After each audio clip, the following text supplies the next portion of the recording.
Greetings everyone. Welcome to the lecture on Evolution of Mural Art in India. In this lecture, we shall be discussing as to how mural art evolved over a period of time during different historical periods. Before we proceed, let us discuss about difference between rock art and mural art. While there has been a continuity of painting since prehistoric times till date, rock art can be described as an art form which was without preparing the base. So it was kind of developed directly on the rough surface of the natural material, which could be a stone, which could be a rock or a wall. So mural art, on the other hand, was an art form that was prepared over a surface and a plaster, that was tempera. It is necessary to clarify here that sometimes rock art and mural art are considered to be one and the same. However, there is an important element of natural surface versus man-made surface. The rock art is related to the stage of early development of humans, before which the kind of art forms that developed later on had not really evolved, and humans did not create any surface themselves. Rather, whatever they painted or they drew was on the natural surface itself. In contrast, the mural paintings that can be seen commonly at various Indian sites like Ajanta, Ellora, Bagh, etc. have been created on plaster mounted on man-made walls. If we discuss the important mural art centers in India, so it is not to be confused only with Ajanta and Ellora caves, because there are a number of important sites where such mural art developed. So we can talk about Jogimara caves in Chhattisgarh, which probably developed around 200 BCE. Then Arma Malai cave, which was a Jain cave, which developed in Tamil Nadu. Its some of remains are also intact, and probably it belonged to Pallava dynasty. Then there were Barabar caves in Aurangabad district, and probably belonging to Mauryan period. Then one can talk about Pittal Khoda rock cut caves, and which can be dated to around 5 to 600 CE to Gupta period. Then of course Ajanta caves of Aurangabad district, again dated to Gupta Vakataka period around 500 CE. Then Ellora caves, again in Aurangabad district, dated to around 600 to 1000 CE, probably belonging to Rashtrakuta and Nayaka period. Then Bagh caves in Madhya Pradesh, dated to 500 CE onwards. Then Nalanda temple, and again dated to Gupta period. Badami caves in Karnataka, belonging to Chalukya period. Then Kanchipuram, Tamil Nadu, again related to Pallava period. Then Brihadeshwara temple, dated to Chola period. And Tirumalapuram Jain caves at Sittanavasal in Tamil Nadu, which could be linked to Pandya period. So there are so many centers where mural art forms evolved, and also we have a number of literary sources which which kind of reflect the evolution of this kind of art form. So the treatises, like you can talk about Vishnu Dharamotra, then Shilpa Shastra, Manasolasa, and Shilpa Ratna, Narada Shilpa Shastra, and Kashyapa Shilp. All these treatises, they discuss in detail different aspects of painting, including murals. So it was not as if murals evolved out of the blues. They were all planned, and they were kind of important part of the entire artistic journey that was evolving. The Chitra Sutra of Vishnu Dharmottara describes itself as a legacy of the collective wisdom of the finest minds. So one can say that the way a mural developed It developed over the plain wall and over the sculptures. And of course, most of the themes were religious, related to Buddhism, Hinduism, Jainism, as well as related to political aspects. So they also kind of addressed the issues related with kings, saints. Some of them also reflected the secular traditions, the way of life, and the narrative scenes of social, natural aspect. Fresco and tempera had both religious as well as non-religious subject matters, and they were also developed on temple walls, mud walls, brick walls, or on rock cut caves. So these were different mediums over which mural art forms developed. So if we talk about the theme, the technique and the context, there one cannot talk about one kind of theme or singular kind of technique or only one context that was important. The inner surfaces of the walls of the caves were cut into a hard kind of a rock, and again there were cavities that were specifically left, and it was in these dark recesses that plaster was applied and then pigments were laid in order to make these paintings, and composed of mud plaster, which contained 10 to 12% of water as well as organic matter like vegetables, fibers, paddy husk, grass and several other fibrous organic material, as well as soil, rock, grit or sand, and how all these were combined in the correct proportion to kind of make a layer that was applied on the raw surface. If we talk about the process of developing murals, then the first coat was coarse in nature, in texture. It was not a uniform texture, and there was lot of fibrous vegetative material as well as rock, dirt and sand that was applied on the unevenly chiseled rock surface. Then the second coat was smoother and it was made up of mud and soil that was mixed with fine rock powder or sand and fibrous vegetable material. Again you see that the material was more or less same, but now the intention was to make it smoother and finer. And then when we come to the final coat, it was finally rendered smooth by the application of very thin layer of lime wash, which was then painted over. So it required a multi-stage preparation which was done. There were different stages. So a carrier was applied, then ground was prepared, then first coating, second coating and then the final coating and finally painting. And if we talk about the pigments that were used in the final painting, then of course red ochre, yellow ochre, lapis lazuli, which kind of gave a blue or a green color, and white, which was developed by mixing kaolin, lime and gypsum, and also potassium. Then black, which was lamp black kind of a color. So these were different colors that were used repeatedly, and also they were kind of mixed sometimes to give a different color. And if we talk about the technique, the paintings were executed in tempera and fresco style with organic binding media such as a glue or a gum that held pigment firmly to the ground. And the technique was so successful that even till this date some of the paintings could be visible. In context of Ajanta, the earliest Hinayana painting of 2nd century BCE has been done on the lime plaster ground, whereas the paintings of the second phase, that is from 3rd to 4th century, were executed on mud plaster ground. So we see that over a period of time there was also a change in the kind of base that was being developed for these mural traditions. Now mural traditions in India can be divided into two parts, that is early mural tradition.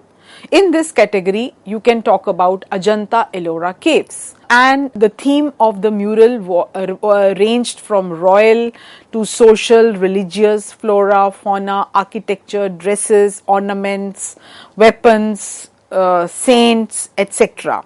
And the color arrangements in the early mural tradition ranged from monochrome to bichrome to polychrome, that is use of one color to two colors as well as multiple colors in conjunction. And the second category of mural tradition that one can talk about is the later mural tradition, which now we would be focusing on. Later mural tradition basically means traditions that developed after Ajanta, Ellora and Bagh murals like the Chalukya, Pallava, Chola, Pandya, Vijayanagar, Nayaka styles, and also Badami murals that probably developed under Chalukyas from 550 to 750s CE. Now cave number 4 is popularly also known as Vishnu cave, court scene and royal family watching dances, large eye sockets, half closed eyes, protruding lips. These were some of the hallmarks of later mural traditions, and one could see that there was this kind of a difference that was emerging repeatedly if you compare it with the earlier mural tradition, probably belonging to Ajanta, Ellora cave styles that we have already discussed. So if we talk about murals of Chola period, so this would include the time span from 850 to 1250 CE. So the earliest Chola paintings were seen in the temple of Vijayalaya Choleshwaram, and the most important were those in Brihadeshwara temple, Tanjore, Gangaikonda Cholapuram temple, and also one can talk about Shaiva temple over the relief sculptures, and they were also seen over the plain wall. As other aspect of Chola art, the murals were also developed from the Pallava art, a point that we had discussed earlier when we were talking about evolution of Chola sculptures, especially bronze sculptures, as to how this evolution took place from the earlier Pallava art. The beginning of mural art in South India began from the Ajanta murals, but the execution was quite indigenous and also based on local traditions, and the impact of South Indian cultural traditions is clearly visible in most of these murals. The artists also continued since the Chalukyas, from the Chalukyas to 18th century CE, and even today there are several families who are still in this profession, which is being carried on from generations to generations. The conquest of these areas, as well as the migration of the skilled craftsmen and artisans from one region to another, also resulted in transition of this art form. The artistic nature of the rulers as well as the craftsmen resulted in the combination of different styles as well as creation of new ideas in making sculpture as well as paintings. So simultaneously different styles were emerging in different regions.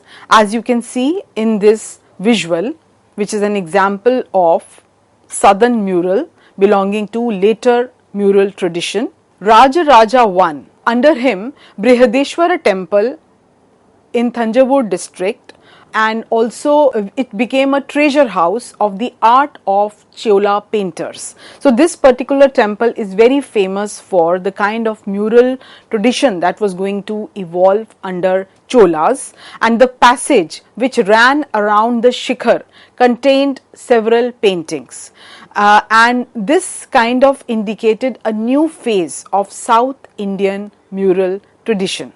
There are two layers of paintings on these walls, and most of the paintings were executed in the narrow passage surrounding the shrine. The upper or the outer layer was painted during the Nayaka period, that was around 16th century, and these paintings exhibited a typical South Indian tradition of painting, which was also a link for earlier period, that was Pallava period, and later period, that was Vijayanagar period. So we see a continuity as well as change happening right from Pallava to Vijayanagar times. If we talk about the techniques that was used in these frescoes, a smooth layer of limestone mixture was applied over the stones, which took 2 to 3 days to dry, and within that short span large paintings were painted by using natural organic pigments. The Chola frescoes lying underneath have a great spirit of Shaivism that was expressed in them in a similar manner that their sculptures also exhibited, and they also synchronized with the temple of Rajaraja Chola.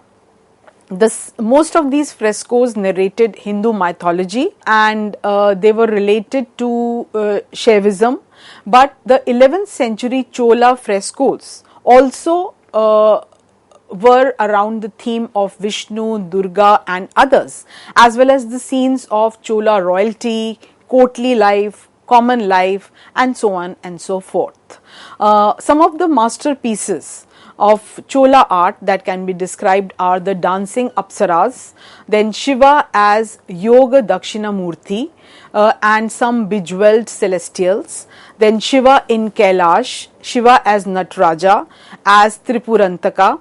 There was also a portrait of Rajaraja with his mentor Kuruvar. The Chola paintings revealed to us the life, richness as well as culture of those times, as you can see in this visual of Apsaras, and in this Saint Sundara Murthy, and in this Indra worshipping Shivling.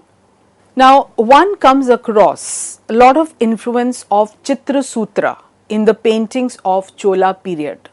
The Chola artists, especially of Brihadishwara murals, were the inheritors of the tradition of Chitra Sutra, because they practiced greatly the techniques as well as the styles of Chitra Sutra, the delineation of lines, use of specific colors, shades, arrangements of figures and treatment of the subject strongly resembled the murals of Ajanta, both in rhythm as well as movement. The colors were not only soft and subdued, but they were also well synchronized with the lines, which were very strong, and they were also very expressive with emotions. So in most of the paintings on murals, we see that emotions were very well conveyed, and the Vijayanagar style of architecture, sculpture and painting was a continuation of the earlier Pallava as well as Chola traditions. Their paintings were particularly interesting from the point of view of viewing the life in that period. Again, there was lot of emphasis on costume, ornamentation as well as some other finer details. So if we talk about now the next logical period, that is Vijayanagar paintings, especially murals, dated from 1400 CE onwards. So in this one can talk about the earlier phase, in which one can give examples of paintings at Tirupakunaram and also Lipakshi paintings on the walls of the Shiva temple in Andhra Pradesh. In most of these paintings one sees that the lines were fluid, faces were in profile and mostly in 2D figures, and the objects were also shown accordingly. And most of these features had been adopted by the Nayaka Virupaksha temple at Hampi. There were paintings even on the ceilings of the mandapa, again a tradition carrying from Ajanta onwards, and they depicted events from dynastic history, from Mahabharata, the epic traditions, Ramayana, etc. And there were several examples like portraying Vidyaranya Bukkaraya, who was the spiritual teacher. He was carried in a palanquin in a procession, and he was considered to be an incarnation of Vishnu. So again we see a religious kind of theme developing, and most of the faces and the figures were shown in profile, that is side pose, and again they had large frontal eyes and narrow waists, again a typical style related to South Indian styles of painting.